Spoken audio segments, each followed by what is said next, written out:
Hey Jet fans, welcome back to another video on Jack Talks Jets. As you can see, what I'm currently seeing, it is a currently different setting right now. Same background as, however, different computer, different mic, different, background, or different, banner overlay, lower thirds, that kind of stuff. Different location today, or different setting today, really, because getting something worked on with my desktop right now. Should be back up and going for Sunday. Stay tuned for that. That is a big update. If you were on the Jake Asman show, you saw what was coming on Sunday night at 7 o'clock Eastern time till around 8:30, I would say. We'll have to see. I'll have to talk to my other people about it that I am doing the show with. So today's topic, as you guys clicked on the title of the video, this is probably why you came on today, and you guys can see in the text below. It's currently about Davante Adams and Alan Lazard's current situation in New York. As we know, and I know this video is a couple days late. I was originally going to do it on my desktop, but and unfortunately, coincidentally, that was the same day it started having issues with the graphics card. I picked up a new GPU the other day. I'm going to hook it up to my computer soon, so we'll be back up in the old setting very, very soon. Anywho, Davante Adams just got released by the New York Jets a couple days ago, and Alan Lazard's future in New York is uncertain. Now, with Davante Adams' release, right, it was due to count $38 million on the salary cap per season. He was due $38 million, a 2025 league high for the NFL. That's insane. Honestly, to me, I love Davante Adams. My opinion on that, right? And we're going to get to why I like my opinion in a second.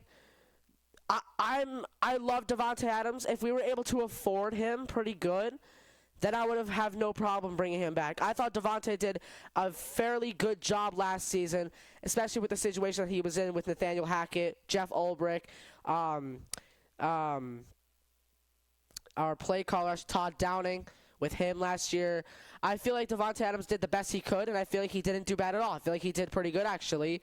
At least maybe top 20 receiver in the NFL. Maybe not, but I would say maybe a top 20 receiver in the NFL last season. I don't think he had a bad season at all, really. 8 touchdowns, lots of yardage, lots of yak last season.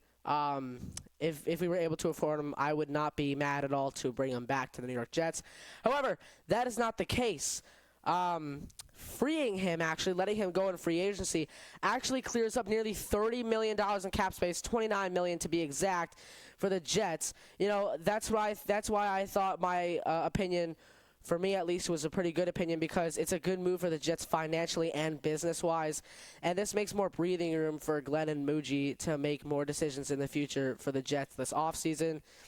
Like I said, Adams is a talented receiver, and if he made a pay cut or if he made some sort of deal, I would have loved for him to come back. I really think Adams is a very talented player, like I said. Also, but the situation, like we said, is his cap space. So I'm really interested to see where he winds up. I can't wait to see where he winds up, and hopefully he does good there. Maybe the Packers can even bring him back, but I heard they're not that. I'll have to see what their cap space is. I think they're okay. I think they can maybe afford him if they're willing to pay $38 million for him. I wouldn't see the need that any team would want to pay $38 million or pay $38 million for Davante Adams, because like I said, it was a league high for the NFL. So I'm actually very interested to see what teams do with Davante Adams from here. Do they go and pick him up, or do they wait till his cap drops so they can maybe sign, or maybe even make a pay cut to get him? I'm just really interested to see how that plays out with Davante Adams. Now moving on to Alan Lazard. Adam Schefter actually just released a Twitter post a couple days ago about Lazard's future in New York. He stated that the Jets are most likely to move on from Alan Lazard after the 2024 season.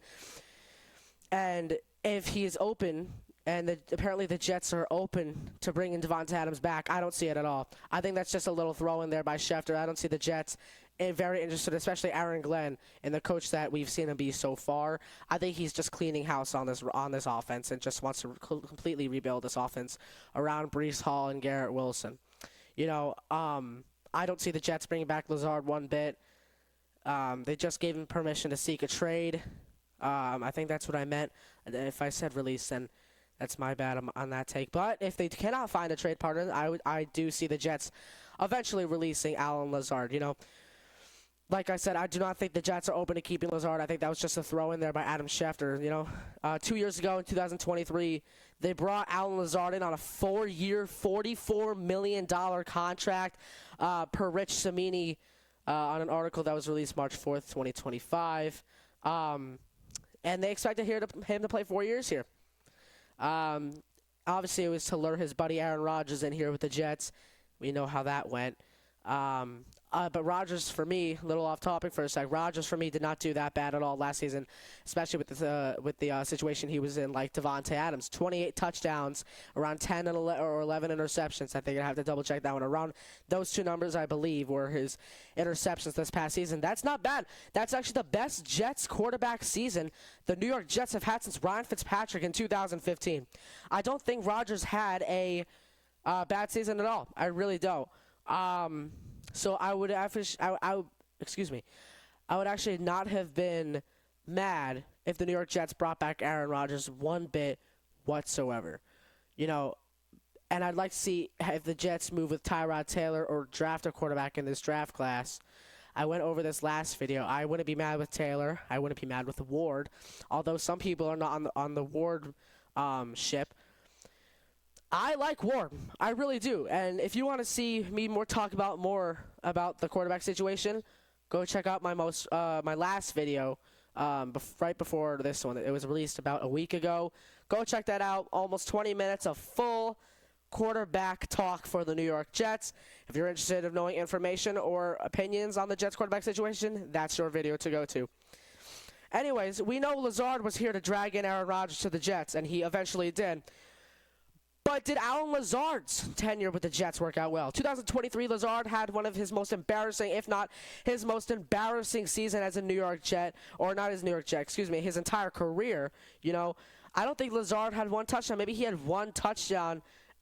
Maybe that's it. I don't even think Lazard maybe had even one touchdown. At least one, I think. I don't even know about that even.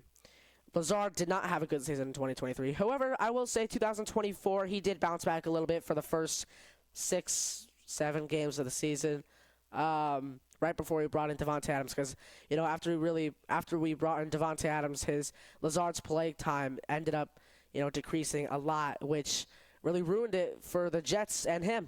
Which is, I feel like if Lazard produced both seasons with Rodgers, I feel like Lazard would still be on the team. Same with Aaron Rodgers. It's in 2 seasons. In 2 seasons with the Jets, Lazard, 29 years old, had only 60 receptions for 841 yards and 2 touchdowns. He struggled in 2023 and wound up getting benched in that season. He rebounded with a strong start last season, but eventually lost playing times to Adams, who moved to an immediate starting role after his trade. This is per Rich Cimini, March 4th, 2025. If it sounded like I was reading off of a paper, I'm reading off my notes right now with Rich Cimini, wonderful Jets writer. I would love to have you on the show. I saw that the great Connor Long, had you on his show. Love to get you on Jack Talks Jets maybe one day. But, I'd really like to see how the Jets go from here, especially with their receiving room. As of right now, the Jets receiver core goes this. You got wide receiver 1, Garrett Wilson, wide receiver 2, Malachi Corley, wide receiver 3, Xavier Gibson. That's not great. The really only good receiver I trust in that entire receiver core is Garrett Wilson. I guess you could say Xavier Gibson for punt returns, but he hasn't really been productive since that one Bills punt return and that one Patriots punt return this past season. I guess you could say that. I would say Xavier Gibson, I would not be mad if we cut him at all just to make room or trade him. I believe the Jets will release him sometime this offseason. I wouldn't be surprised if they do. Malachi Corley is interesting, though, because I feel like he has the potential, right? Corley ended the season with 0 touchdowns in his rookie year. He could have had 1 if he did not drop the ball in the end zone, But I'm interested about Corley, right? Because I feel like if coached well, Malachi Corley can become a stud for the New York Jets. I really do. Especially if Garrett Wilson maybe mentors him a lot more last season or this season. I actually would love to see if Davante Adams mentored him this past season. But, the Jets really have to upgrade their receiver room, whether it be taking Tet McMillan at pick 7, or signing a receiver, trading for a receiver. Who knows? The Seahawks just released Tyler Lockett. I would like to see if the Jets maybe go after him. I don't know about him, though, because he's getting older. I would see him only with the Jets maybe for around a year or two. Give him a quick, $12 million deal, a $10 million deal. I think we call it a day. But again, the factor is his age. So we'll just have to see where the Jets go from here with their receiver room. Anyways, thank you guys so much for watching today's video on Jack Talks Jets. I am Jack, your host, and I will see you all next time, hopefully back in the studio. Thank you so much for watching this video. If you're new, make sure to hit that like button. If you're also new, make sure to hit that subscribe button. And I will see you all next time. Peace out, Jet fans.